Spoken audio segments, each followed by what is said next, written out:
Dura বললেই হয়, মেনিনজিয়াস সবগুলো লেয়ার নেই, ঠিক আছে। অ্যারাগনয়েড আর পায়া তো এখানে জমে গেছে। এখানে ক্রেনিয়াল ডুরার দুটা লেয়ার, একটা ইন্ডাস্ট্রিয়াল লেয়ার আর এটা হচ্ছে মেনিনজিয়াল লেয়ার। ইন্ডাস্ট্রিয়ালটা বাইরে, মেনিনজিয়ালটা ভেতরের দিকে হাত দিয়ে রাখে। ফোল্ডগুলো স্পন্ড বাই মেনিনজিয়াল লেয়ার। এই ফোল্ডটা হচ্ছে কাস্তের মতো, এই ফোল্ডটা হচ্ছে ফক্স সেরিব্রি। আর এই যে ইউ শেপড বা বাটারফ্লাই শেপ, এটা হচ্ছে টেন্টোরিয়াল সেরিব্রি।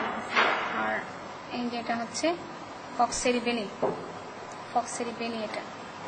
তাহলে ফক্স সেরিব্রি এটা হচ্ছে ফ্রি মার্জিন, আর ভিতরের দিকেরটা এটা হচ্ছে অ্যাটাচড মার্জিনে সুপ্রাসাইটাল সাইনাস থাকবে,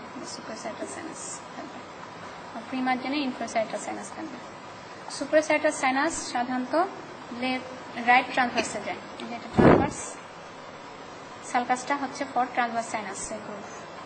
ভিতর দিয়ে আমরা দেখবো টেন্টোরিয়াম সেরিব্রাম, এটা ফ্রি মার্জিন, আর ভেতরের দিকেরটা হচ্ছে অ্যাটাচড মার্জিন। তাহলে সুপ্রাসাইটাল থেকে এসে রাইট ট্রান্সভার্সে গেল। আর ইনফেরিয়র সাইনাটাল যেটা, এটা লেফট সেরিব্রামের সাথে মিলে এখানে স্ট্রেট সাইনাস হবে। সেই স্ট্রেট সাইনাসটা পরে এই লেফট ট্রান্সভার্সে যাবে। আর এখানে হচ্ছে ফক্স সেরিব্রি, এখানে থাকবে অক্সিপিটাল সাইনাস। আর এগুলো হচ্ছে মিডল মেনিনজিয়াল ভেসেল।